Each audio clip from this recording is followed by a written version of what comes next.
The way that it was described to me is like like the old computers, like you get like the little circle of death, and you have to like I gotta reboot it, or I gotta erase those files for it to you gotta restart it. It's just like a whole thing, right? So when with trauma, like emotionally, we're stuck in this loop, and with EMDR, it's designed to actually get those files and file it away. So when you go through it in a safe place and you talk through it, it will help grab those files and tuck it away, and not get over it, but really work through it to the point where you're like, you could physically feel it in your body. I feel it in my chest or my head sometimes, depending on what I'm talking about. Yeah.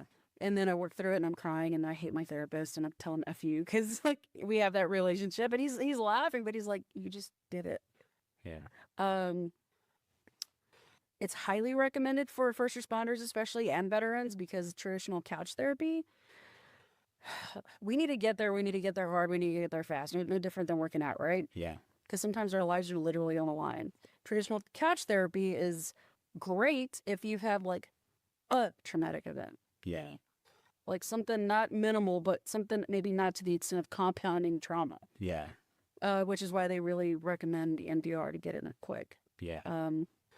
Anyhow, so I went through a local clinic, the Cohen Clinic, with a therapist, and she's like, I found out I had what they call CPTSD, which is it's from the childhood stuff on top of the military. Yeah. And it's all compounded just stuff. And she's like, you need at least 8 months to a year of EMDR continuously. Unfinished business, stand up tall. Alpha. Hey, what's up, guys? Welcome to Unfinished Business, a podcast for veterans pursuing new life missions. One of the things I've learned is that people who change lives rarely set out to become remarkable. More often than not, they simply keep showing up, they listen, they encourage, they create space for people to be honest about their lives, even when those conversations are difficult. That's what I think about when I think about Pam Barragan. The more I learn about Pam, the more I realize her life was never going to fit neatly into a biography. Pam is a United States Coast Guard veteran, the host of 2200 Taps podcast, and an alumni and support trainer with Adaptive Training Foundation. Every part of her work points back to the same commitment: investing in people. Whether she's standing beside adaptive athletes rebuilding confidence after life-changing injuries, sitting across from a veteran like me who's finally ready to tell their story, or using music to reach places words sometimes can't, Pam has devoted her life to help people recognize that their experiences still have value, their voices still matter, and their lives still have something meaningful to give. I had the privilege of meeting Pam while I was recovering from 2 hip surgeries at the Adaptive Training Foundation. Her encouragement during that season left a lasting impression on me, and I've been looking forward to this conversation. Today, we're going to talk about purpose, service, storytelling, music, and what happens when someone chooses to spend their life investing in others. This is my conversation with United States Coast Guard veteran and host of 2200 Taps podcast, Pam Barragan. Pam, Yes. it's a pleasure to have you on the podcast, my friend. Thanks for having me. Absolutely. This is a long time coming, you know. Quite the intro, man. I'm a little... Damn, I sound cool. You made me sound kind of cool. Oh, thank you, man. That's Thanks for having me. Yeah, you're quite welcome. Yeah, I was going to ask you that question was like, how did, and when I go through these introductions and I show people who I see, who they are, what emotion went through your mind? More thoughts. The first thing was I need to step up my intros on my guests. I do. I just kind of go off the cuff of what I feel and how I know them and their background, and it works out 99.9% of the time. So, no, man, I just feel honored and blessed to just have these opportunities with people like you, and having had you most recently as my guest on our show. It's kind of cool how it all comes full circle. So I'm just grateful to be here, and another breath, another opportunity to do something different today and just be a good person. That's kind of the goal at the end of the day. Yeah, and that was the one thing that, why it was so important to reciprocate, when people are giving you are giving you a platform to share their story like you did with me. It's so important to reciprocate that. It's so important because we build each other up as veterans, combat veterans, as human beings. We push each other forward. And one of the things, the most important things was our shared experience when I was at Adaptive Training Foundation, right? When I was going through my season of rehabilitation, and you were there for me. When I was going through my stuff, what were some of the things you learned about me during that time? You can be honest. Everything on the table. Well, honestly, it was fun. It was a lot of fun because this guy was very vocal about what he was afraid of, that's all you could really want for an athlete that goes through an organization like with the good ATF guys, Adaptive Training Foundation. Because if you're honest with yourself, what you're afraid of, that's where the change can happen. And honestly, trusting the process. And I think that was really cool to have those side conversations with you and active conversations as you're going through the movement. And you're like, I don't know about this. You're like, just trust us. Yeah. We're gonna hit the gas, but we're gonna pump the brakes too. We gotta feather it, kind of like I said, like a manual car. You've got to feather that gas and that clutch to keep you going sometimes, especially in traffic, right? Yeah. For those that know how to drive stick. And it was kind of like the same for you as with any athlete, because we have to find, is this hurting you? Is it a good pain? Is it a bad pain? Yeah. And what I appreciated about you going through it is you were very honest. You didn't have the machismo thing. Like there's some people like, I could go through this. Like, yeah, but you're going to hate me tomorrow and you're going to hate yourself because you pushed it a little too hard. Yeah. So, and with y'all, it was a 2-a-day. So we had to be even extra cautious because we got to get there fast. And then we got to see how you're progressing. And then we have to regress sometimes. Yeah. And with your 2 hip replacements, I'm like, well, this is going to be fun. It was more of a challenge, but I trusted my coaches. Like I have Tim, I have Josh, I have the staff, and then your pathology. And with that, and then me, trusting my training that I've had the past 6 years, just being a support trainer and a personal trainer. It's like this could be a really good marriage to see you take that extra step so you can find, shatter that glass ceiling that's been keeping you stuck. And I think that we did, and I don't even think, I know we did because I saw it. Yeah. And that's really cool. Yeah, it was, when you think about it, say, who are you going to pay? I didn't know what I was getting myself into. Me neither. I got the phone call and I said, Hyper, what? Yes, let's go. I think I need that in my life right now. Pam, one of the things I kept coming back to as I was learning more about you is 2 people can walk through the same exact experience. And I think as our relationship evolved at ATF, Adaptive Training Foundation, and we got to know each other better, right? It says that 2 people can walk through the same exact experience and come out very differently. When you look back on your own life, what do you think has shaped you the most? Man, all the trials and tribulations. I really feel like it. I grew up without my dad, my bio dad, and it was a very strained relationship when he did come back in the picture, and now I have no relationship with him at all. So, mom was 16, he was 18 when I was born, under the same roof with my grandparents. We didn't have a lot of money, and, people are going to laugh. I've recently rediscovered Kelly Clarkson. Don't hate me. I'm about 24 years behind, just so you know. I know some songs, but I never really knew who she was. And when I'm learning about her background, I'm like, man, we could be the same person, the same little girl at 6 years old, and you keep going on. But she said, when you don't,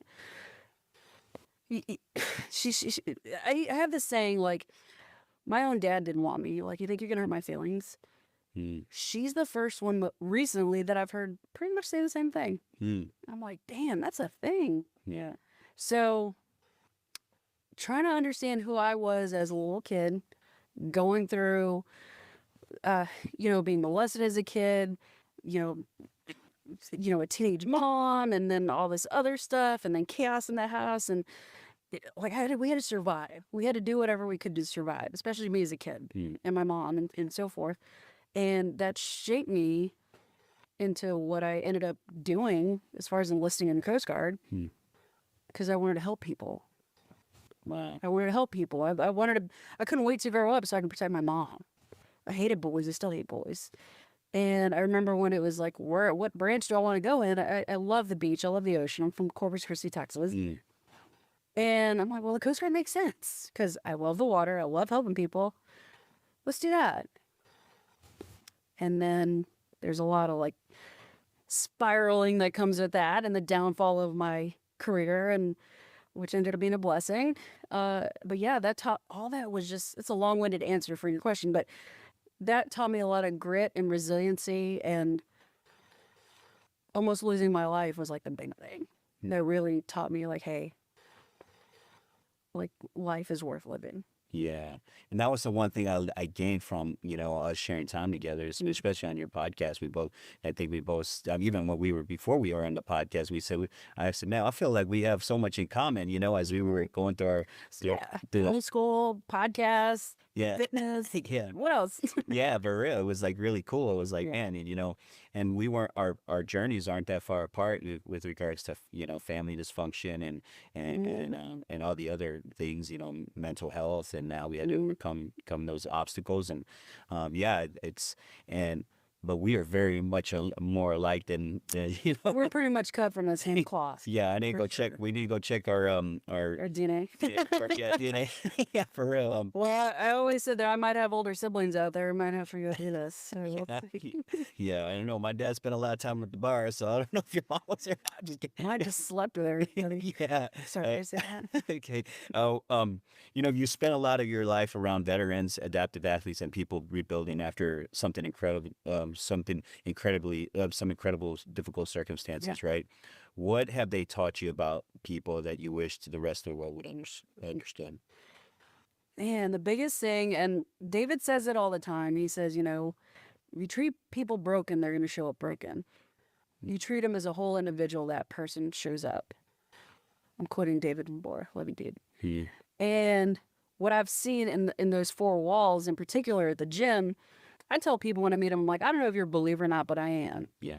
But when you walk in that gym and you see what happens, it's like smiling at God and you could see him smile back at you. Yeah. Because it's just like everything the doctor said you'll never be able to do again. It's like, well, let's go figure it out. Next thing you know, somebody's taking their first steps all over again. Yeah. And the stories, man, dude, if you looked up resiliency and like in the dictionary, it's going to have every single picture of every single person that's ever walked through that gym. Because like, how the hell did you do that? It's because somebody believed in them until they could believe in themselves. Yeah. And that's literally what we do. We know what you're going to get out of it. If you trust the process fully, it's not an easy program. You did a week, 2 days. Yeah. Imagine doing 10 weeks. Yeah. Hard workouts. People that have never done any bit of working out in their lives or had every excuse not to, I should say. And the first thing we have them do is a 12-minute skier test. I got no arms. I don't care. We're going to figure it out. Yeah. Guess what? I got a guy with no arms and no legs who just competed in his first bodybuilding competition and got a gold medal. Wow. That's amazing. He's a human starfish. Yeah. He's got every reason, like poor me, but it's like, no, dude. Yeah. So they've taught me, man, it just keeps showing up. Yeah. You know? That's so true. That's a very special way to look at it too, is that, see the whole person, not the broken one, right? And as I was taking, I remember when we started the program, and we're gonna do sprints, right? The very first exercise, I think, and I like fell, like I tumbled the first, and it wasn't my turn. You weren't the only one that fell. I can do it. I know, but for me to fall was like, what the hell just happened to me? Like, because I hadn't had the hip connection and the mind-body connection. Yeah. And which, to your point, not to cut you off, is back to you. Is that was when I saw that actually happen? Like, I saw it. That's when I knew, like, oh, he just got it. It's just now we're taking off. Yeah. So. Yeah, that's beautiful, and that's what I really appreciate about the work you're involved in, and your commitment to the organization is just to to see people who are dealing with limb loss and other issues, right? Things we can see and things we can't see, right? And you're down on the ground with them, and you know, we have a very special picture of us where I think you're like coaching me on your own On my knee. on one knee, like Man, you know how hard it was to get back up from that? yeah, Seriously. yeah, Those are my injuries. yeah. What's up, Yeah, friend? that's Doing a that special picture. Yeah, it really is. It's a very It's a big special. one. There's a brother and sisterhood in that moment. You know, I think most people recognize strength when they see the finish line, right? Most people say, "Hey, I finished." The finish line is the measure, right? Yeah. You spend time around people who are still in the middle of the work. Mhm. How has that changed the way you think about what strength really is? Strength, I feel, is vulnerability. Because you've got to be vulnerable to trust this. Well, this process in particular at the gym, they challenge you to tap into those parts of you that you don't want to look at, you don't want to acknowledge. They hold a mirror up to you, Yeah, like figuratively and sometimes literally when we're doing mirror work with some of the athletes. But it's like, hey, like if you truly trust this process and go all in, meaning acknowledge the things that aren't working for you, man, just the weight that's going to come off of that. Yeah. Like you can physically feel the weight coming off when you say something.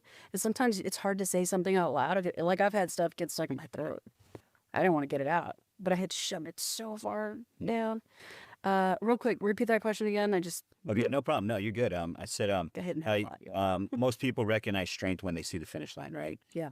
You spend time around people who are still in the middle of the work, Right. They're in the race, and how has that changed your way? How has that changed the way you think about what strength really is? Yeah, no, it's definitely vulnerability. I think vulnerability, like it could be the some people see it as a bad word, or you're weak, like the 4-letter word that's like a bad word, but weak, you're not weak. You know, I feel like strength, like as a woman, if I see a man be vulnerable, a man who can be vulnerable in his shit. Do we curse? I'm sorry. Yeah, Oh, absolutely. Sorry. So a man that can genuinely be vulnerable, like, hey, I'm not doing well or I'm feeling this, that helps me feel safe as a woman. And anytime I see a man be vulnerable in his skin in that moment, I try to acknowledge that for him, especially with a guy, Yeah, because I love to see a man smile. I love to see a man cry. I love to see a man just like feel those feelings, which all goes back to vulnerability. yeah, And I think about some of our athletes that have climbed Mount Kilimanjaro. And our buddy Mo Brissett, he was our old mindset guy. He'd always tell us, you ever seen like those CrossFit people? No offense, but if I offend you, then you got some work to do on this one. But after a workout, they just throw themselves on the ground like they're dying and there's carnage like everywhere, right?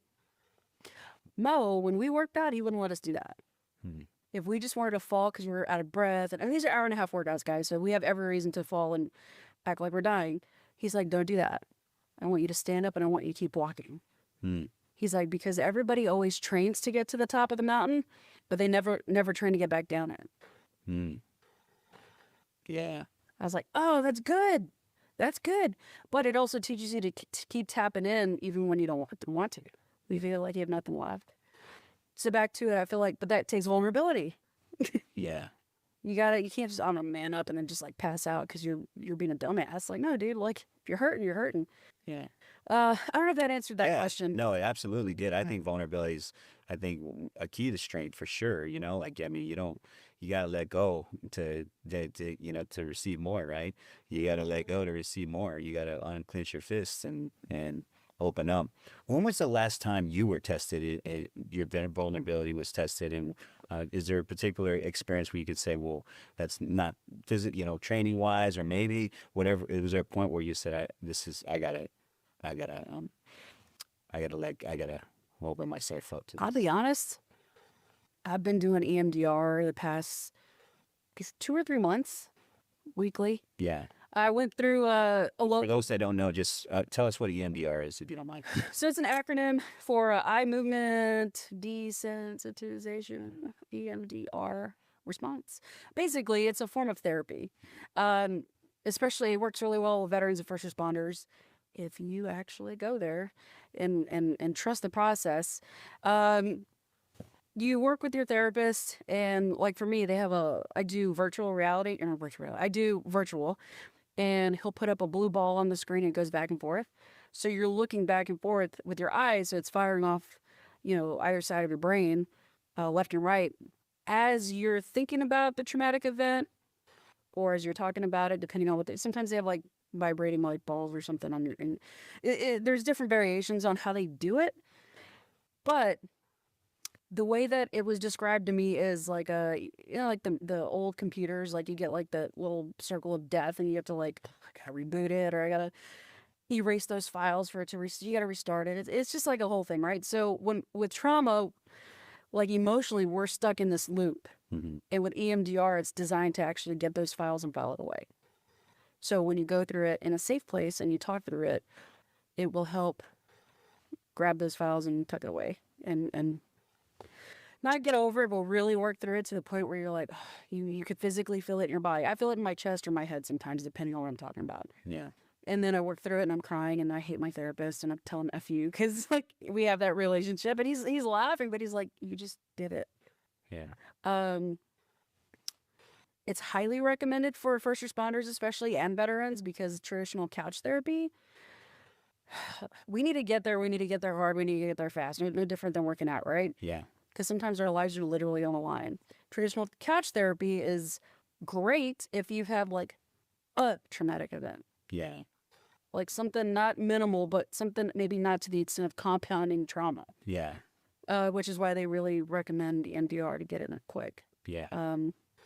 Anyhow, so I went through a local clinic, the Cohen Clinic, with a therapist, and she's like, I found out I had what they call CPTSD, which is it's from the childhood stuff on top of the military. Yeah. And it's all compounded just stuff. And she's like, you need at least 8 months to a year of EMDR continuously. I was like, what? Okay, cool.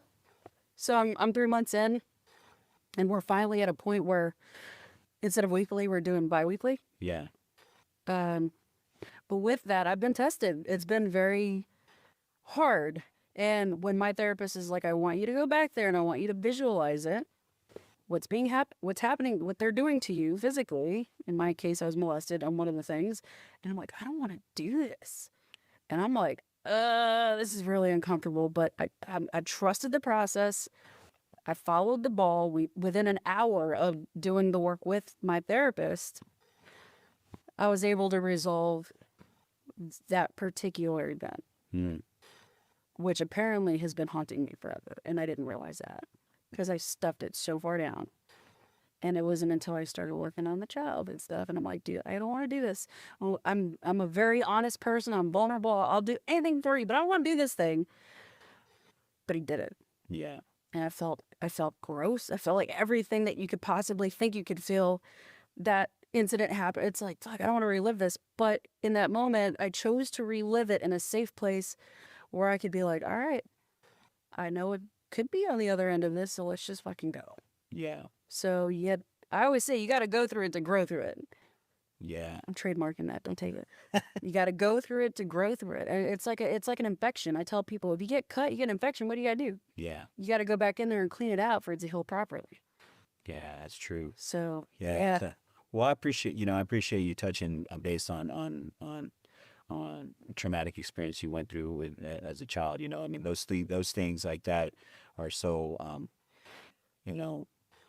it's one of those moments where you when someone shares something like that, that it's like a vase, a glass vase that's real fragile, and you have to be careful with it, stuff like that. And that's a measure of it sucks. yeah. Was there did you ever experience it? What was now that you've surfaced it up? Was there actually? I always say when you start digging, there's gonna be some kind of reaction to it. What came out of that? Like, was there some kind of it's like toxic, right? You taking toxicity out, that you've held on to this toxicity so long. Just take out the poison, your body's still gonna react a certain way. It's funny you ask that, because lately I've been belly laughing at the most random shit I would not laugh at. Mm. I'm like, I'm starting to feel something. And it sounds like an old lady or old man if you want, like a bit, whatever. But I'm literally belly laughing. I'm like, I've not belly laughed in years. Mm. So that's a win. Yeah. I'm starting to get startled with things every now and then. And I've never been one to get startled. Like, you can't startle me. Yeah. And I told my therapist that yesterday, actually. He's like, that's a win. I'm like, what do you mean it's a win? Why? I don't like this. He said, you're starting to feel stuff again. Mm. I'm like, okay. Yeah. And that's my thing. I numb out so fast. I was a first responder. Yeah. I could watch Police Body, and I do, while eating like spaghetti or something that I shouldn't be eating. And I'm watching this traumatic event unfold on police body cam footage, and I'm just like mesmerized, and I love it. And I'm just like, oh, it is great. I don't feel anything. I have no emotional connection to it at all. Mm. And there's a lot of work that still needs to be done. Yeah. You know? Yeah. It's a process, right? Like, it's true, and that's why I brought it up. Because it's like, we go through some things. And when I started digging through my stuff, like I became homeless. I started living out of my car, Out of my car, yeah. Yeah. I remember you sharing that with me too. So it's the other thing we go through. What kind of car was it? I'm just kidding. I don't remember what kind of car I had, and then Paul, I think. Yeah. Paul. Anyway, so yeah. I'm like, rein it in, man. No, we can laugh at it. Yeah, we can laugh at it now. Yes, we can. I can stretch 25 cents very well if I have to. Yeah, right. Those gym memberships really paid off. That's how I took a shower. Yeah. No, it's like, we go through that traumatic experience, and when we start digging, we're pulling stuff out of ourselves, and our body's gonna have a reaction to some coping. It's a coping mechanism, right? We coped a certain way. Did you feel that you held on to this hard wiring, and then you had to cut the? I'll be honest with you, and not to because it relates to this. Yeah. I'm also with a badge of honor, another nonprofit, as a presenter, where we go into police departments and fire departments and share our stories and resources. Hey, what you're going through is normal, and all this stuff. And before I came on board on the team, Sam, one of the founders, she's like, I need you to come to one of the trainings and just sit and just listen to what we're doing. It is an all-day training. I went home, and the next day I got sick. And for the next 2 or 3 days, I felt like I had the flu. Mm-hmm. But I wasn't sick. It was just my body was so achy, like I had the flu. Yeah. And I'm like, where is this coming from?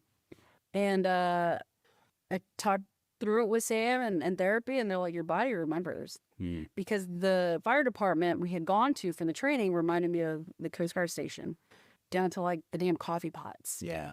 The only thing that, if they would have had the same alarm, I would have freaked out, but they didn't. So my body, I was like, man, am I even ready to do this? But my body's still responding in a really goofy way. Mm.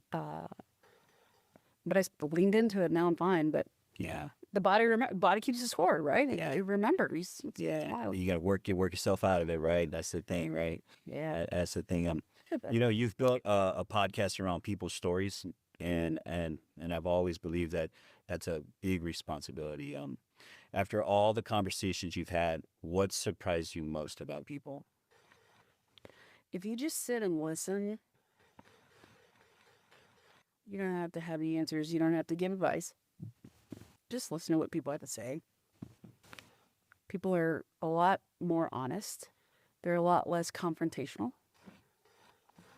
And you learn to appreciate every story, because every story took some sort of man, it's like resilience all over again. That's a big word today. Because any one of my guests, I've even interviewed my mom. Wow. She's on the show. Wow. My best friend, my story is there. I got interviewed too on there. Because I'm not willing to go, if I'm asking you to go somewhere, I'm going to go with you. Yeah. Yeah, just give somebody a safe place to talk, and you'd be surprised what comes out. Yeah. Without judgment. And that's the key. Yeah. Hard conversations can be non-confrontational, for sure. Yeah. What do you think it takes to to provide that for somebody, you know, like you do that. You did it with me. And honestly, I was probably the most, that was probably the most linear. I mean, I cussed more than I, Yeah, but it was good. I needed it, you know. it was All right, great. I dropped some F-bombs on that one, but it's because I just felt so relaxed. What do you think it takes to lean into people's story, you know? I don't. I've always had this niche to just sit and listen. Hmm. And then when I went through training, in particular here, there's a training in Dallas that I went through that ultimately helped save my life. And I remembered how the trainer showed up for us. How they'll tell you right away, we're not giving advice. I'm not going to give you advice. And that's really where we get in trouble. We seek so much advice, we can't think for ourselves. Hmm. If we empower people to think for themselves and allow them to feel exactly how they're feeling, Hmm. then you can move the needle Yeah. in a really good direction.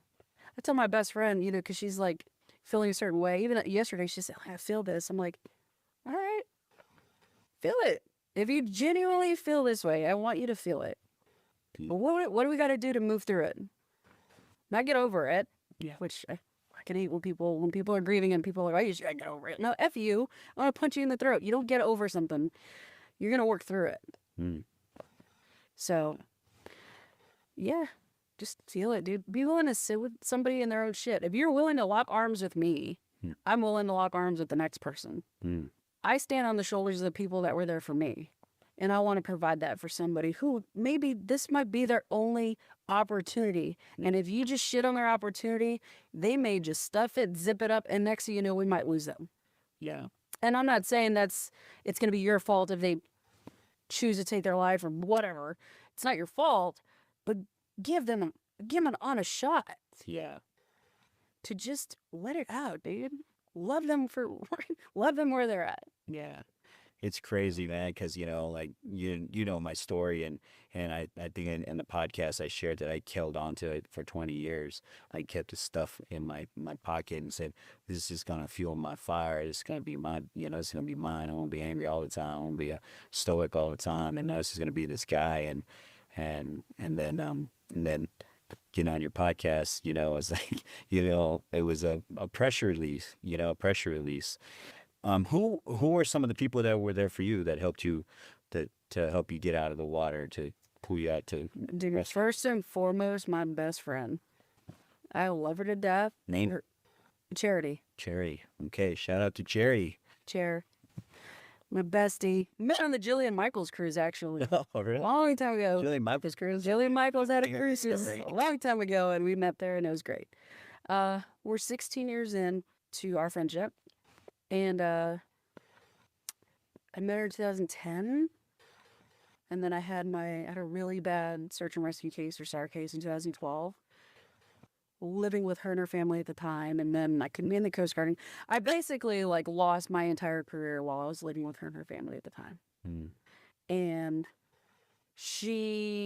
I got very codependent with her. I didn't have tools. I didn't know how to talk. I didn't believe in therapy. I thought people were full of shit, like all of it. And then I started spiraling, and then one night I have a scar on my hand. I took a fork to my hand just so I could feel something, and I couldn't feel anything. Hmm. Took 5 shots of Crown, and then I proceeded to grab a knife, walk upstairs, and take a knife to my uniform right in front of her. Hmm. And ultimately got kicked out of the house. I was homeless, and she lived 2 miles away from me. We literally had to do this. We had to, a good year, we didn't talk.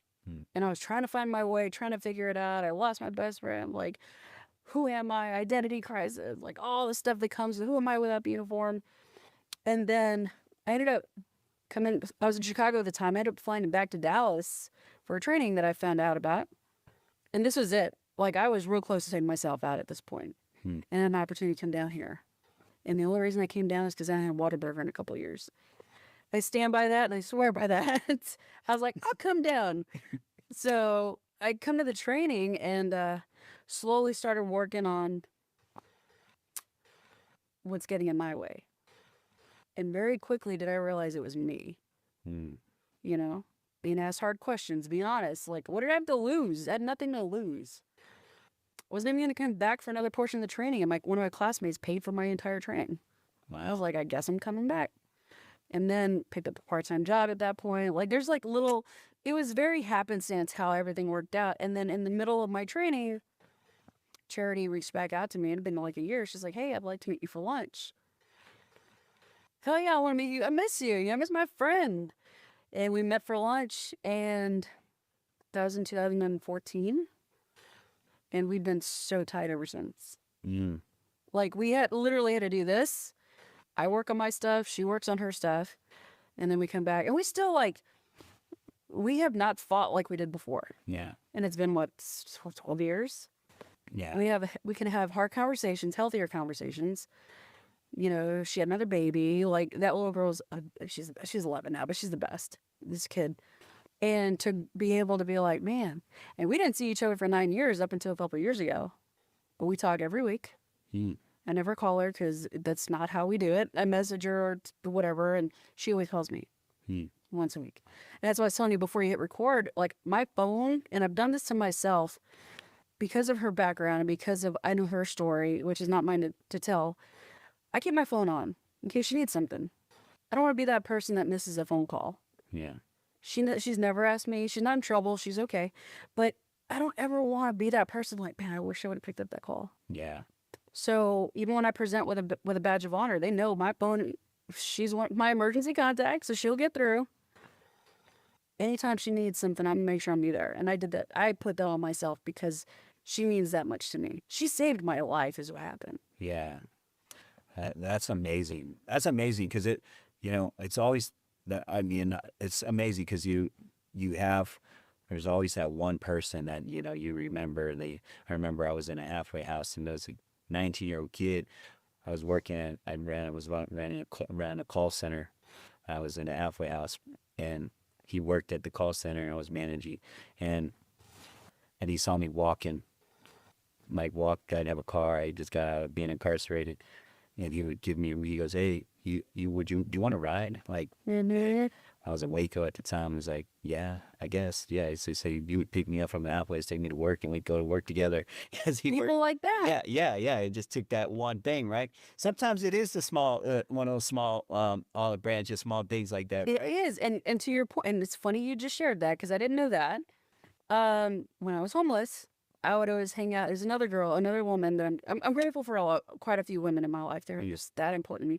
This one in particular, her name's Nancy. She was a barista at Starbucks, at the local Starbucks where I was homeless, living out of my car. And I would go to that Starbucks every day. And I had nowhere to go. Every day. She finally picked up on it, and she's like, why are you here every day? Like, do you not have a job? Do you not go to school? And I told her my situation. And it got to the point where she would get me, I'd always get like a venti iced green tea. And she would start sneaking them to me, like just giving me them. Yeah. And then she finally said, hey, I'm going to talk to my husband and I'm going to see if we can't take you in until you can get on your feet. And they did. Wow. They took me into their house with their 3 kids to get this homeless veteran off the fucking street. Wow. And they did. And it all just worked out. And then my mom, of course, my grandma, there's all these women. Yeah. My grandpa was my best friend, though. He's a World War II Korean War vet. Wow. He had me driving his F-150 when at 9 years old. Like, that generation didn't give a shit. Yeah, man, and I hang on to those relationships that are still here. Yeah. That's what's important. That's beautiful. That's so beautiful.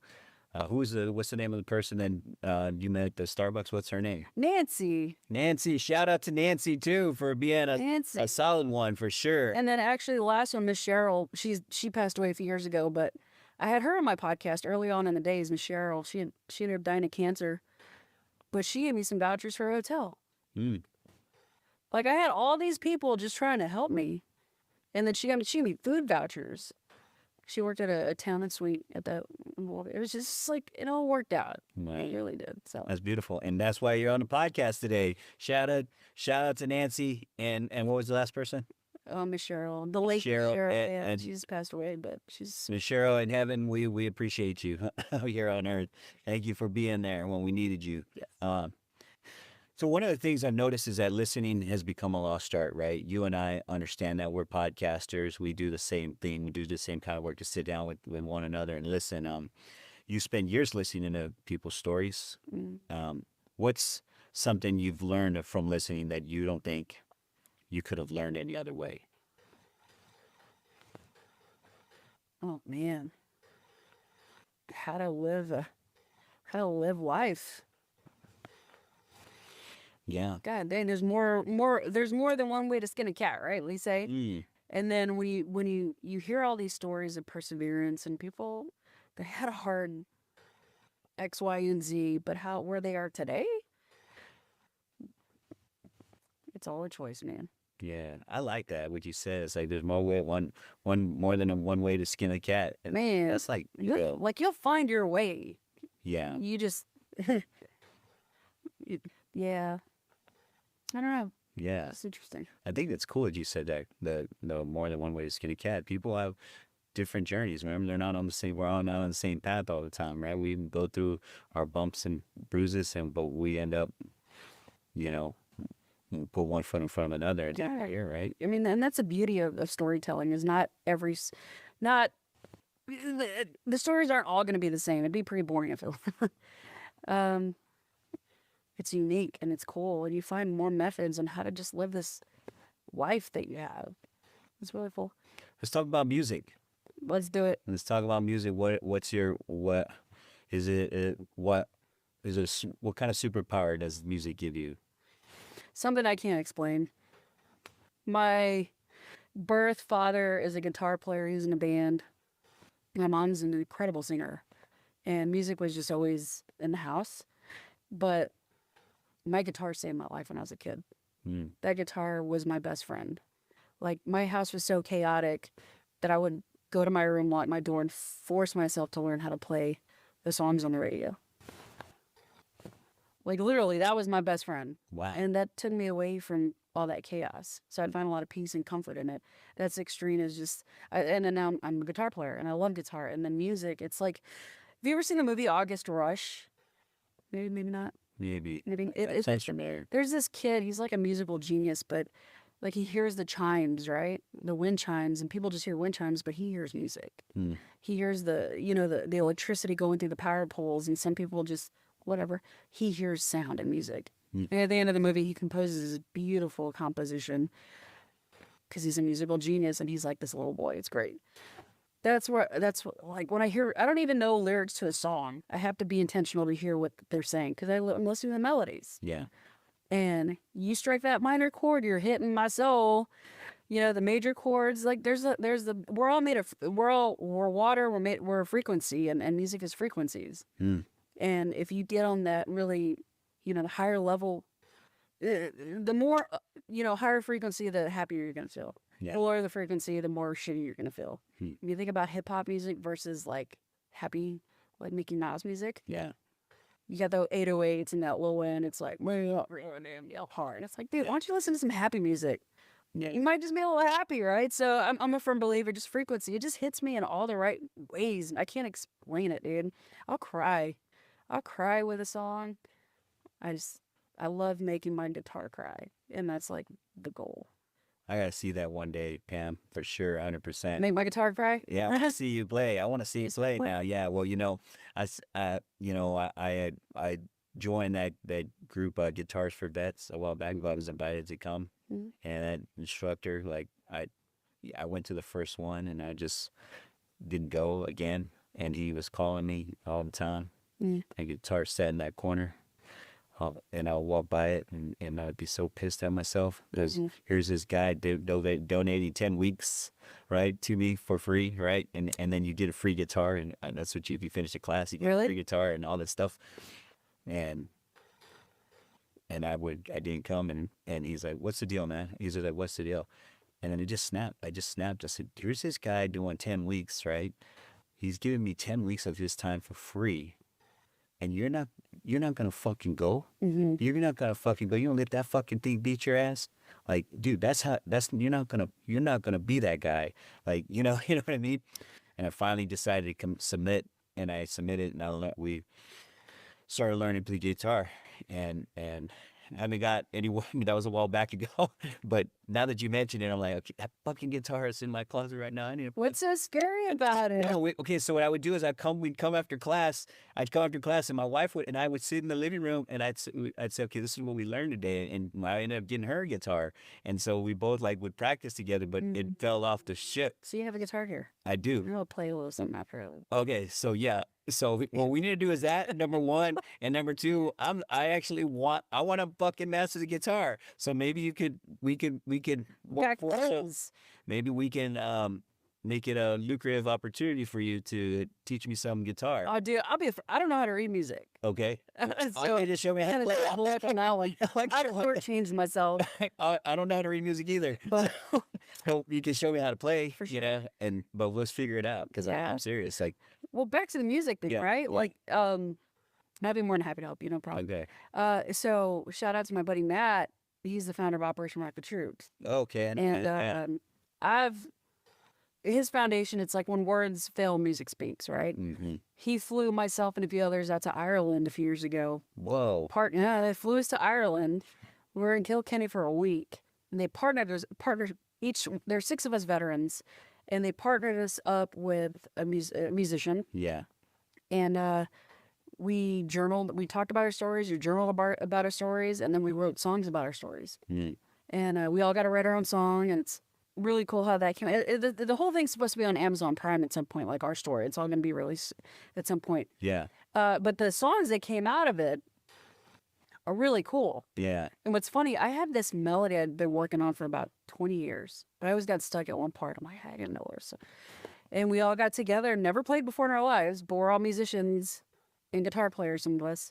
And I just started playing the melody, and all of a sudden, I got my buddy jumping in with a banjo. I got another guy with a dobro. I'm like, oh, where's this going? And that ended up being the melody to my song. wow, Like, all I needed was just a little bit more help. yeah, And we wrote a really cool song out of that. And everybody's songs came out great. But that's cool. yeah, when words fail, music does speak, dude. It's just something about it. Well, I want to speak more language than what I do. Let's So, go. so that's what I do for real. I do. Well, when I started going to that class, I was like, shit, I want to master this. I want to master this guitar, and of course, the guitar is still kicking my ass because I haven't picked it up in a while. I would be so mad if you pull out like a freaking Epiphone. Oh, it's That's nothing. hard. It's nothing like Yeah. that. I'd be so mad. But no, I bought my wife a beautiful guitar, and we used to play together when I would come to class, go for class, and then we started trying to practice every now and then. But life gets in the way and all that stuff. But Yeah. but we're gonna revisit Yeah. this because this conversation didn't happen for nothing. Why people do it? Yeah, okay. Let's talk about ATF, Adaptive Training Foundation. Good. is one. Yeah. Yes, the good ATF.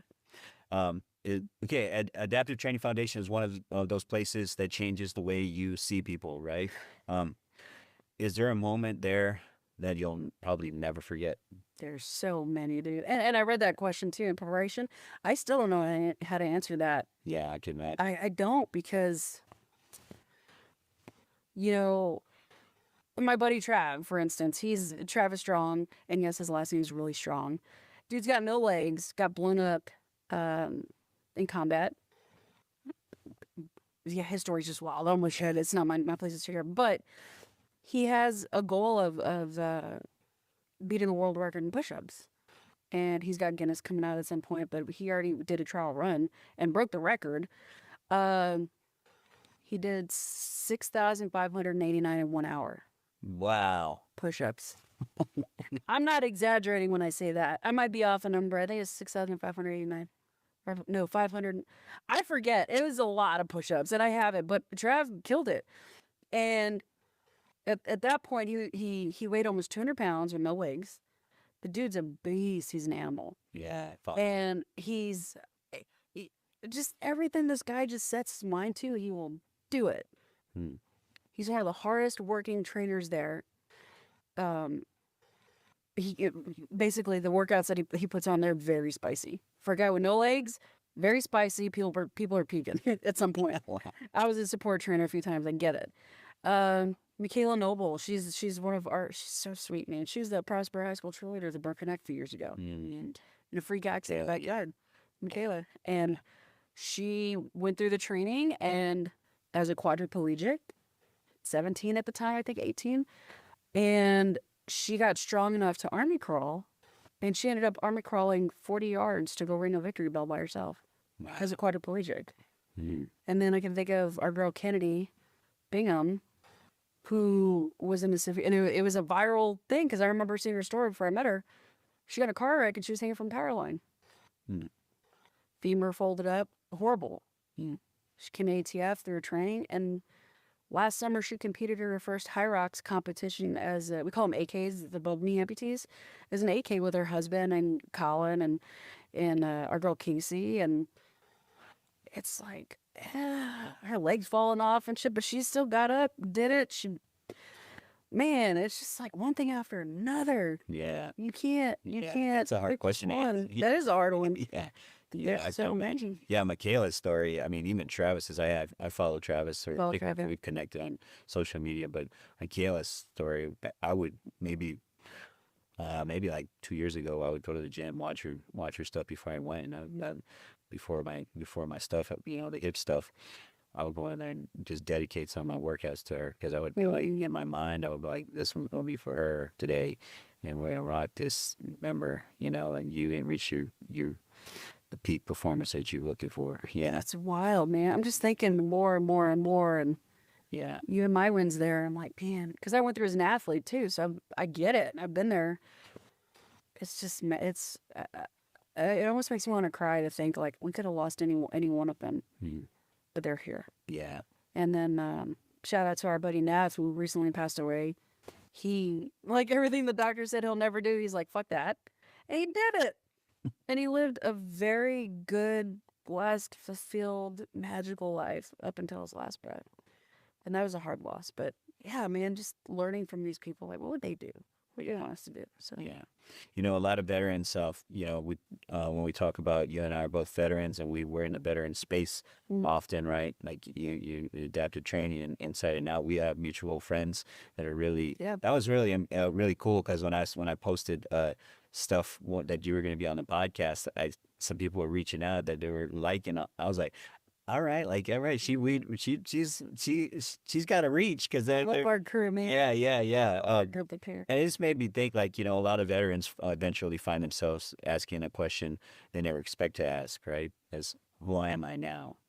And was there a season in your life when you found yourself asking that question too? Outside of the uniform? Like, who am I without the uniform?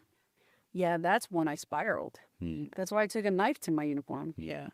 That was my identity. Doing search and rescue, being in the Coast Guard for almost 12 years.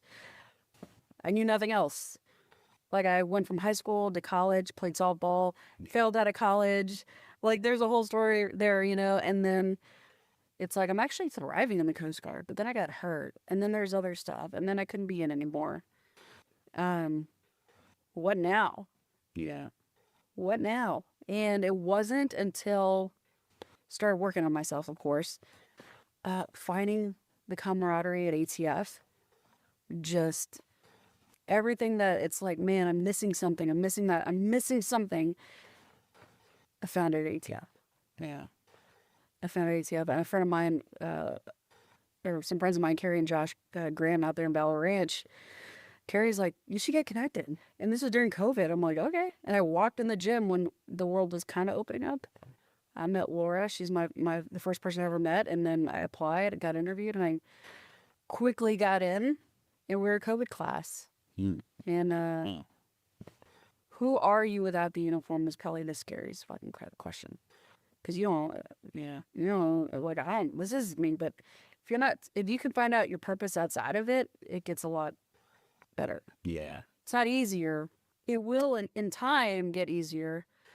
But it's a real come to Jesus moment. Yeah. Because there's ego in the way, and there's this. Like, I can't qualify for this job. Like, I was the evac vote for the president, and I can't even do this stupid job. Like, F you. Like, it's a very big ego check. Yeah. Which I've had to learn. There's a lot of discrimination in that too, man. Like I'm getting fired. Been fired a few times. You know what I mean? Like discrimination in the context of like can you take an order? Like, even though you take orders, you've taken orders in the military, like you can't take an order in the civilian world. Stupid. And you can't. And I was, I've been fired from a few civilian jobs post because you can't. And I've learned this. So you can't talk to supervisors and bosses in the civilian world the way you can do it in the military. Because in the military, you can't really get fired unless you royally fuck up. Like, royally. And, yeah. I got fired for workplace violence because I punched a toolbox one time. This was the first time I got fired. I was like, dude, I should just put on our do not save list. How about that? I was so mad. Yeah. This is before I worked on myself, y'all. I no longer have explosive outbursts. It's just weird. Yeah, It's so weird. But when you find your purpose, I think that's when it'll shift and change for the better, for sure. Yeah, okay. There's always a story I was going to share, but it's okay. We throw around the word purpose around a lot, right? Yeah. Everyone talks about finding it or living it. After everything you've experienced, what does that word actually mean to you today? Man. So I went to school for music, for audio engineering, which I love still, by the way. We had to find our brand, and Dave Grohl, Dave Grohl, Foo Fighters, he has this quote, and I'll paraphrase, but it's like, that's the beauty about music is you could sing a song to 85,000 people, and they're all going to sing it back to you for 85,000 different reasons. And that hit me between the eyes. Yeah. Because the training I went through, there was a lot of music, and because someone chose to share their story through music, the lyrics, that, on top of my mentor's story, helped me take suicide off the table. Because I was like, damn, I'm not alone. There's so much more to this life than that. So, hence the podcast.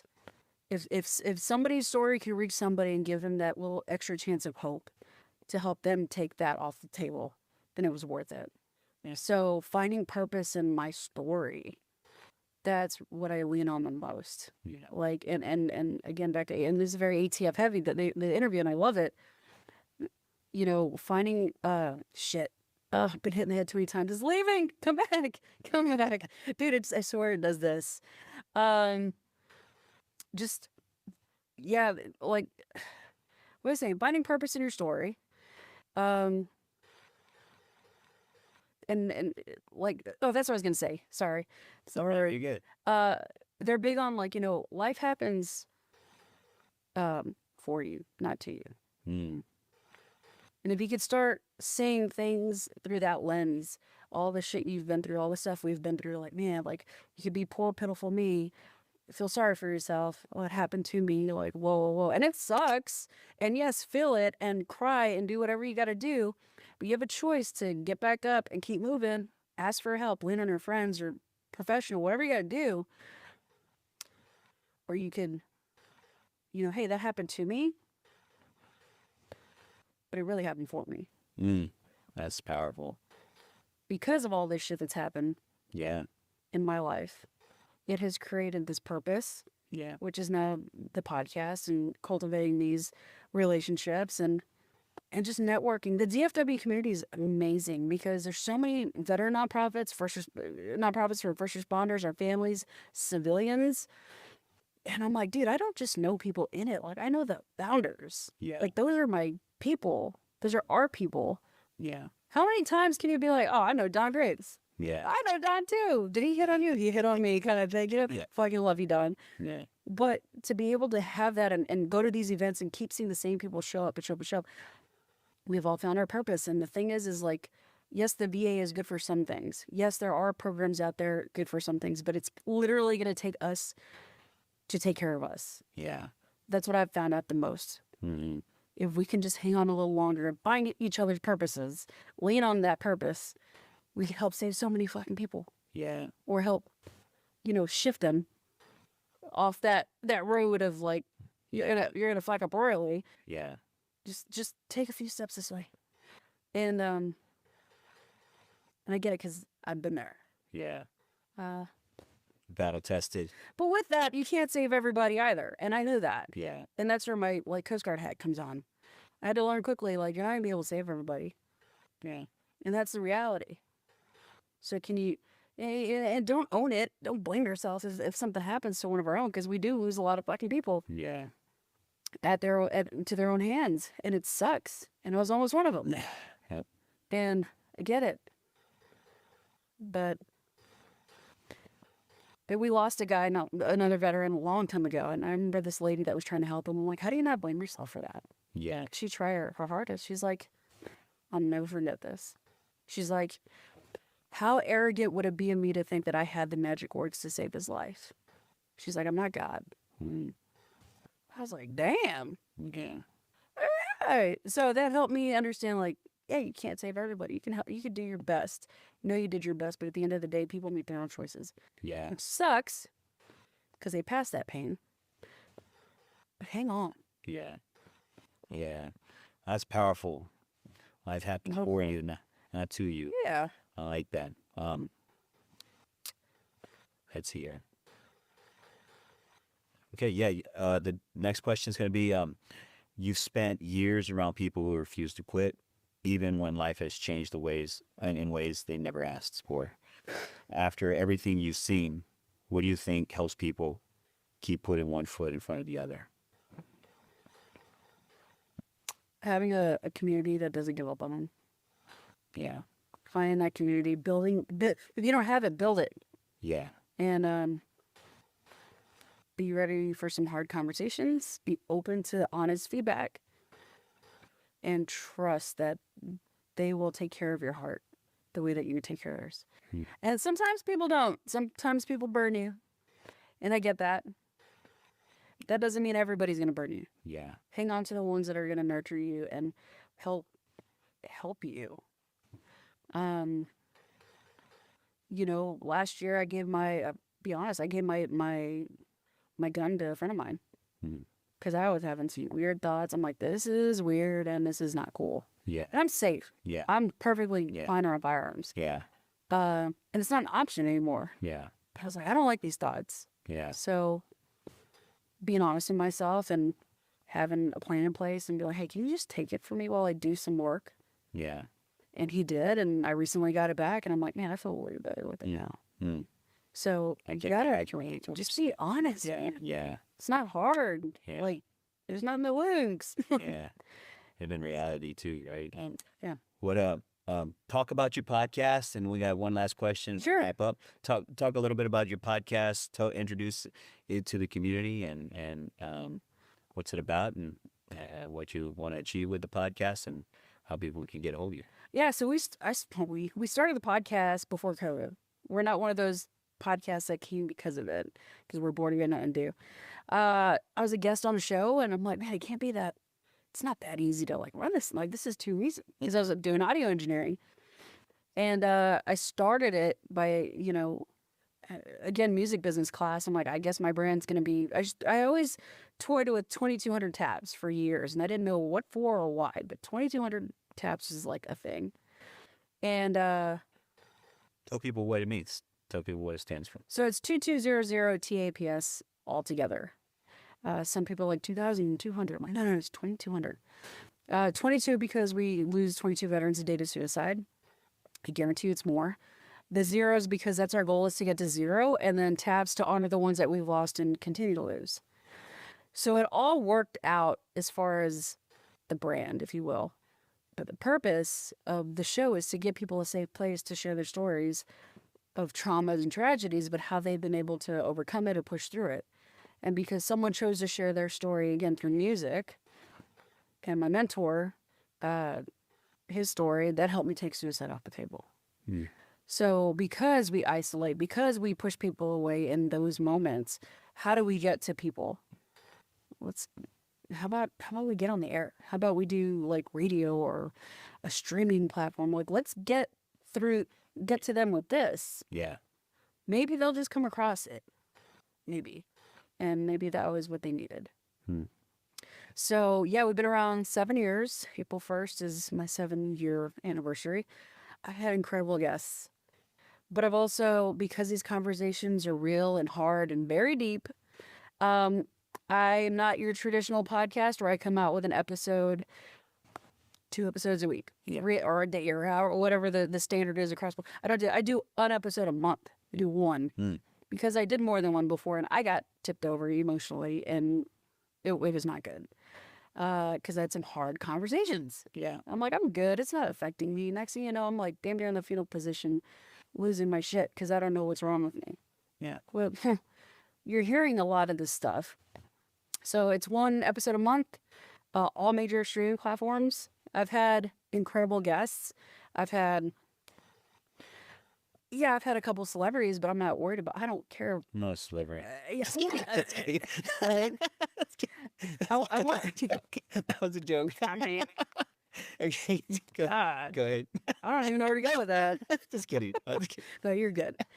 But like your story, right? You're honest and you went deep and it went hard and it's a hard conversation. Okay. And yes, I've had some celebrities, but I don't care. I want your everyday person.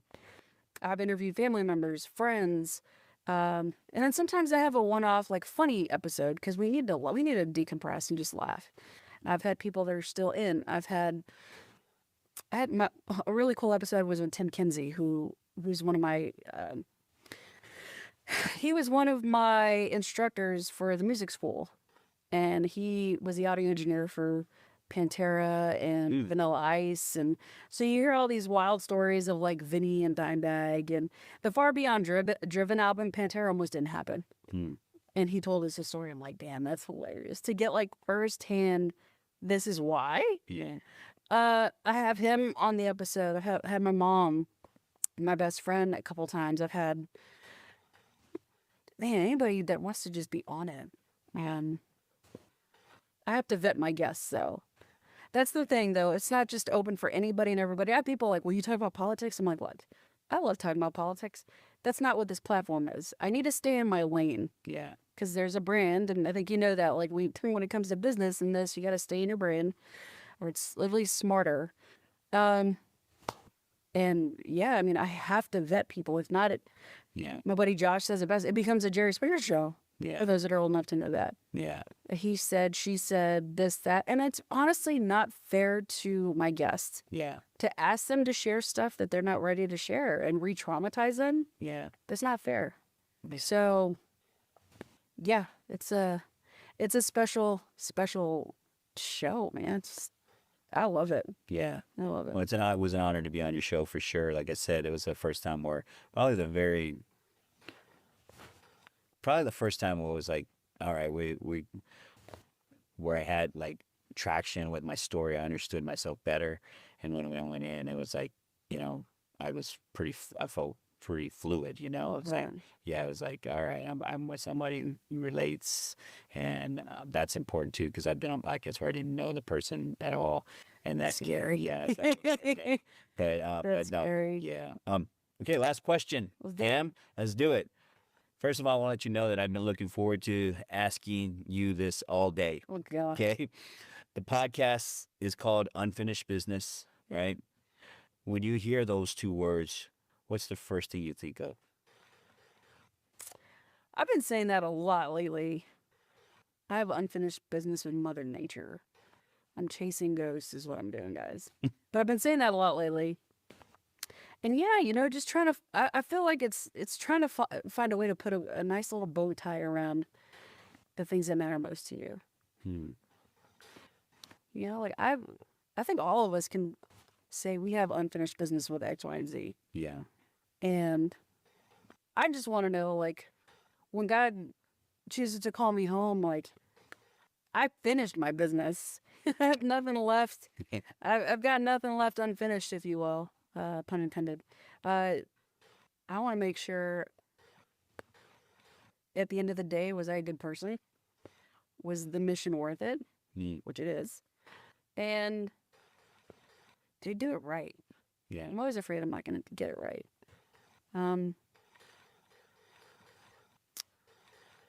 Continuously working on my journey, mentally, physically, and spiritually. That's always going to be unfinished until the day God calls me home. And I think the unfinished part is actually a good thing. Yeah. Because it keeps you going. Like your journey's not done till it's done. Yeah. But you got business to take care of, Yeah. So I don't know if that really Yeah. answers that, but Yeah. that Yeah. could go any which way, man. Yeah. That's very cool. Yeah, I had a Medal of Honor guy tell me he keeps me alive. I could see that. Yeah, we used to say, Yeah, keep you like, going. that Yeah. keeps you going. Yeah. So that's very cool.